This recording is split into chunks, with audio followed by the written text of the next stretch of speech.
நமக்கு பின்னாடியே துரத்திக்கிட்டு வராருங்க. நம்ம கண்டுக்கல. நமக்கு கண்கள் முன்னாடி தானே இருக்கு. நம்ம பார்க்குற அத்தனையும் 70% மோசமான காட்சிகளே. ஆனால் பின்னாடி ஒருத்தர் நம்ம கூடவே வராரு. என்ன கவனி, நான் சொல்கிறத கவனி, இந்த வழியில் போகாதன்னு கத்துறாரு. ஆனால் நாம் பின்னாடி பார்க்கவே இல்லை. இந்த 3 வகையில் நீங்கள் எந்த வகை, அதை கமெண்ட் பண்ணுங்க. இந்த இடத்துலையே நீங்கள் சாதிக்கணும். அதுதான் உங்கள் வாழ்க்கையில் வெற்றி பெற முடியும். இந்த இடத்த விட்டு பயந்து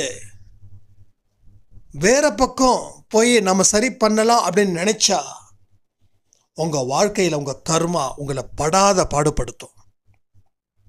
கர்மா